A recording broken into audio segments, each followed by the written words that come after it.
O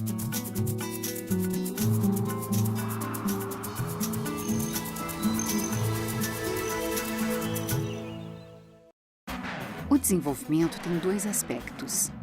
De um lado é um mito global, no qual as sociedades industrializadas atingem o bem-estar, reduzem suas desigualdades e dispensam aos indivíduos o máximo de felicidade que uma sociedade pode dispensar. De outro, é uma concepção redutora, em que o crescimento econômico é o motor necessário e suficiente de todos os desenvolvimentos sociais, psíquicos e morais. Olá pessoal, tudo bem? Nosso tema de hoje é desenvolvimento sustentável.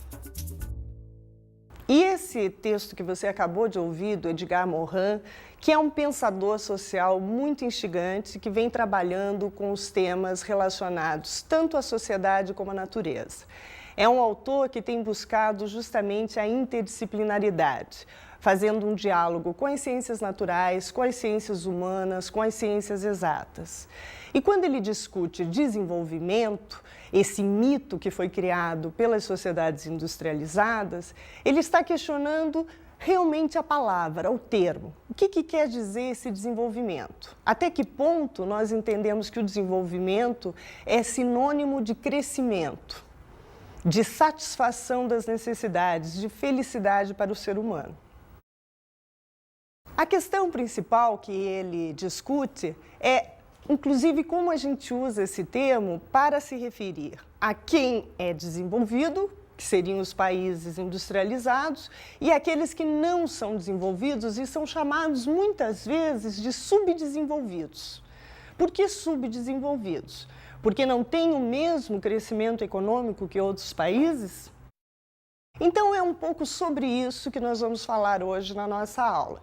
Nós vamos discutir o que é o desenvolvimento, como esses termos foram sendo entendidos nas últimas décadas e como têm surgido outros termos para explicar ou para sugerir novas alternativas de desenvolvimento.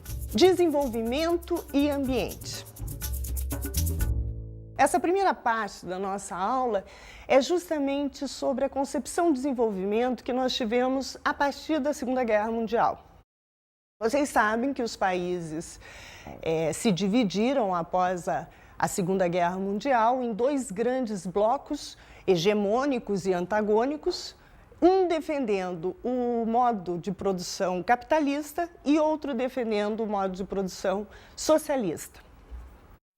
Esses dois modos e essas duas ideologias políticas se colocaram para vastas regiões do planeta e deu origem ao que nós chamamos de Guerra Fria. A Guerra Fria era uma forma de se pressionar para que os países se encaixassem nesses modelos de desenvolvimento sem que se fizesse uma guerra efetiva para que esses países ingressassem nos modos de produção de cada uma dessas ideologias. Bom, por um lado, enquanto se vivia a Guerra Fria, houve um grande desenvolvimento econômico, realmente em grande parte do mundo. Havia uma prosperidade, empregos, satisfação de muitas necessidades e parecia que nós teríamos um crescimento ilimitado.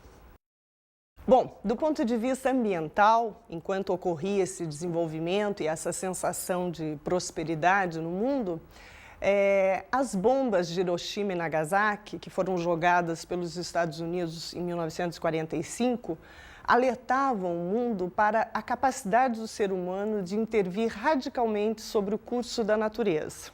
Já era um alerta, embora tivesse havido outros em décadas anteriores, mas esse foi um alerta que chamou a atenção do mundo, né? Esse foi um primeiro alerta. Depois das bombas atômicas, outro alerta foi dado na época dos anos 60, mais ou menos, por um biólogo chamado Paul Ehrlich, que levantava o problema dos oceanos. Ele dizia que os oceanos estavam em vias de morrer, principalmente com o excesso de mercúrio depositado pelas indústrias nos mares. Além de Ehrlich, que falou sobre a morte do oceano, Outro documento que chamou a atenção na época foi o relatório Limites do Crescimento.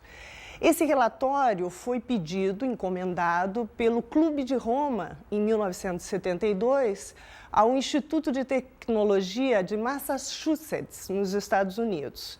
Ele também ficou conhecido como o relatório Meadows, porque foi o professor Dennis Meadows que coordenou a pesquisa. Foram feitos vários relatórios e pesquisas, mas esse relatório especialmente chamou a atenção de muita gente na época, porque ele falava sobre a impossibilidade de se continuar mantendo o consumo mundial sem afetar o ecossistema global. Então, na verdade, esse estudo, essa pesquisa feita pelo Clube de Roma, apontava 5 parâmetros para analisar o problema do desenvolvimento e os perigos que isso trazia para o ecossistema global. Seria a industrialização acelerada, o crescimento populacional, também o esgotamento dos recursos naturais não renováveis, a insuficiência de produtos alimentares e a degradação irreversível do meio ambiente. Quer dizer, esses 5 parâmetros, eles mostravam, se vocês lembram daquela teoria de Malthus, tem a ver com crescimento populacional, falta de alimento para abastecer essa população. Lembra muito essa tese. Na verdade, estava embutido nesse estudo, nessa pesquisa, algumas dessas ideias malthusianas.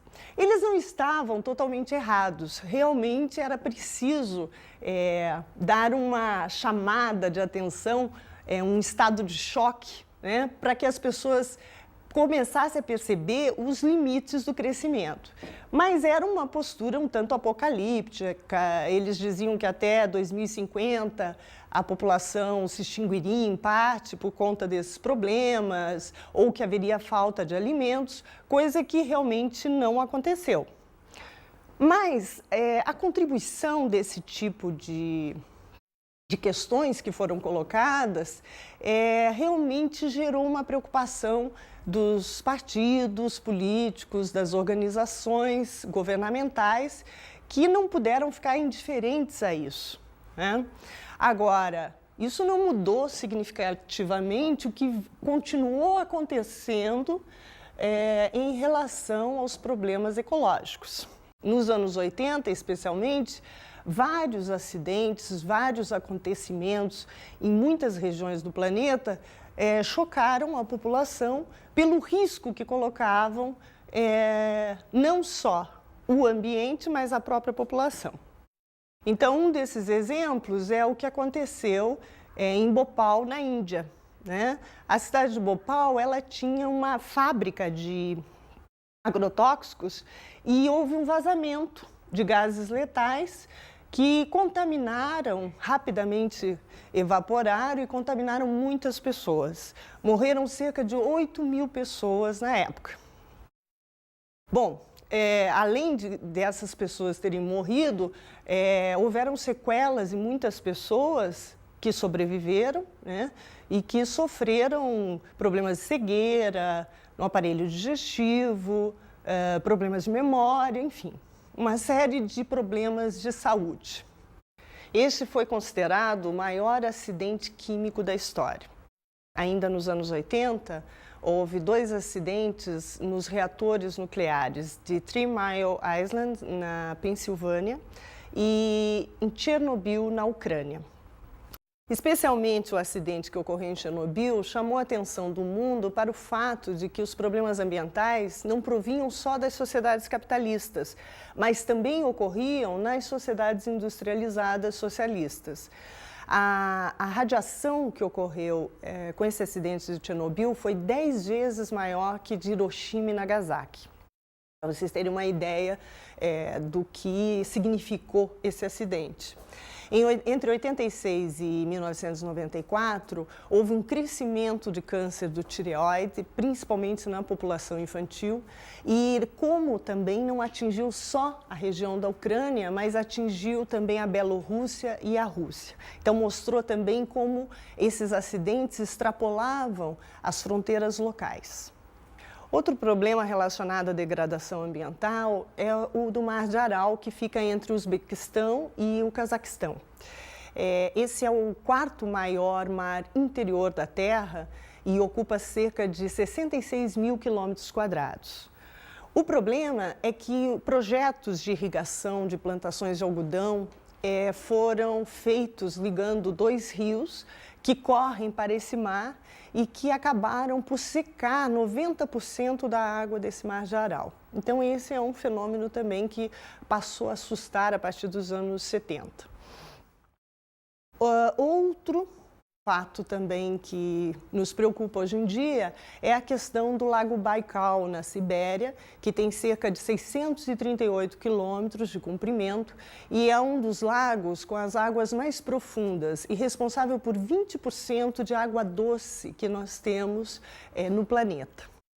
Bem, eu trouxe aqui apenas alguns exemplos do que veio acontecendo, principalmente a partir dos anos 70, em que havia esse desenvolvimento ocorrendo em vários países, mas havia indícios claros de que a natureza não ia bem.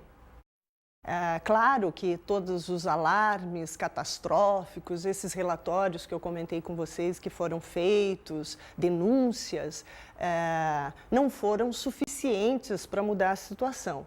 Mas esses acidentes também mostravam que não dava para continuar pensando o desenvolvimento apenas como crescimento econômico, ou pensar o desenvolvimento sob a perspectiva do desenvolvimento econômico apenas. Então, passaram a surgir outras expressões e, de certa forma, uma tomada de consciência global. Já não eram só os ambientalistas, os ecologistas, alguns biólogos preocupados com o problema da natureza, mas toda a sociedade passou a ficar mais atenta com o que vinha acontecendo em várias regiões do planeta. Essa tomada de consciência foi fundamental para surgirem novas expressões de desenvolvimento.